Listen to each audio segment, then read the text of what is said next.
Beyoncé, oh my gosh, her and Jay Z just made a huge purchase. They just bought a home for $200 million in cash. In cash, y'all. This is the cash. I know his songs were always very street in the hood, always appreciated, and he could cross over and still people all over the world could appreciate. Again, there were rumors early on that earlier this year that Beyonce and Jay Z are having marital problems because they're separating assets. My sources told me, Beyonce and Jay Z are like peanut butter and jelly. They ain't never separating. She ain't never leaving that man. He ain't never leaving her. However, they were separating assets because Beyonce was making sure that her assets were completely separate from any business dealings that Diddy did with Jay Z. Why would a couple of billionaires take out a $110 million mortgage if their combined net worth was about $3 billion? We're talking about Jay Z and Beyoncé here. These two recently paid $200 million in cash for a property in Malibu, breaking the record for the most expensive home purchase in California history. Why are they refinancing their $88 million empty mansion so frequently?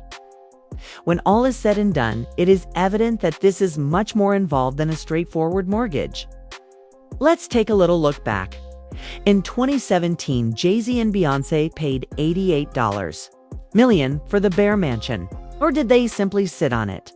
To borrow $52,880,000, he agreed to a 30-year mortgage with Goldman Sachs, and that alone was a lot considering their financial circumstances. But in April of this year, they obtained a second mortgage on the same house. This time, for $57,750,000. They currently owe $110 million on this one property alone. The new loan has a 30-year term and a fixed interest rate of 5% for the first 10 years. That's $310,000 a month alone for this latest mortgage. You're now looking at more than $500,000 a month in mortgage payments alone when you include the monthly payment for the initial loan, which is reportedly $226,000. The property taxes, which total almost $100,000 per month, or $1,220,000 annually, are not even included in that. It has been reported that the couple spends about $637,000 a month merely to maintain the mansion. That doesn't even include security, staff, gardening, or anything else. Again, these people are billionaires. The kitchen counter isn't being used to scrape coins. But why eliminate how come you have so much debt when you already own a property, especially after gaining notoriety for paying $200 million in cash for a new home? But what many really started to question about was that these are the same individuals who recently paid $200 million in cash for another property, the Malibu house. That one they paid for in full, $200 million with no payments or mortgage. Not a single penny in money. They decided to purchase it without selling the vacant lot, even though it was the most expensive home ever purchased in California at the time. Thus, the question is, if you have $200 million to spend on a new home, why refinance the old one? Some people call it a classic wealth management technique. When they don't want to sell their current assets, wealthy people will sometimes take out loans against them to free up cash. They can avoid paying capital gains taxes in this way. Maintaining financial flow, according to some, might be the cause. They might have needed money for investments, legal fees, or commercial ventures. Borrowing at 5% can still be less expensive than liquidating anything distinct. But it also raises important issues, such as why you would need to take on $110 million in debt to keep your liquidity if you are worth billions. Moreover, why take out a loan secured by a home that has already been pledged? And it's not a small danger. You run the risk of losing the house if you can't pay your mortgage. Thus, either there is a more significant financial problem at hand, or this is a long-term strategic choice. This is where folks really think something is wrong. So let's talk about Beyoncé. Recently, people have noticed Beyoncé's schedule. is completely booked. As part of a hectic tour stretch, she is performing in Atlanta alone for 4 nights in a row, and that is only one stop. The trip has been going from city to city without stopping. She is also advertising a hair care line, an alcohol brand, a fragrance, new fashion collaborations, and a number of other side projects. Fans are starting to notice the trend. With her numerous tours, successive product releases, and vivacious appearances, they are asking, why is she working like she's trying to keep the lights on? For someone who has already succeeded, this kind of persistent work is a little odd. I take it she's not doing this for fun. This appears to be financial hardship, or at least the pressure that comes with requiring money for something important. Not to mention that Beyoncé is currently considered the highest paid musician in Roc Nation. People are starting to believe that when things get tight behind the scenes, she takes over as the main source of income. Then there is the widely disseminated claim that Jay Z was actually denied a 0-cent loan of $115 million. At that time, the supporters truly lost their minds. Interviewed $15 million business line, I guess a loan for Roc Nation to help expand it and keep it going. It's a lot of money. And you would think, why won't he use his own money? Well, it's because he got to pay taxes on his own money, or he doesn't have the money. Because if he had the money, he wouldn't be asking for it. And if he really needed the money, he would cash in some of his assets. But he's not willing to do that, because then you got to pay a hefty tax on those assets. Now, let's move on to the part of the story that really made people wonder. Reports started to emerge that Jay Z had turned down a $115 million loan and a $55 million Sense line of credit. Furthermore, you wouldn't anticipate hearing about such a rejection from a billionaire.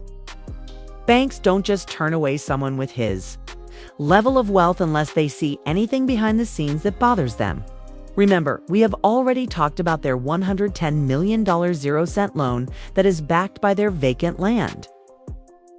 But when you combine it with these two major credit rejections, it becomes clear that they are trying to obtain liquidity but are not always successful. But it goes farther than that. In the uncovered video, Desiree Perez, a top executive at Roc Nation, openly admits that the organization was once $40 million in debt. She said she was determined to protect Roc Nation since it was in jeopardy. She made no effort to conceal the fractures, so even then they were apparent.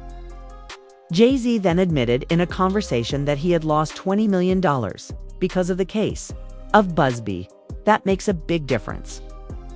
Time and effort are not the only resources used in these litigations. They actually spend money. Legal advice, settlements, and PR cleanup all adds up.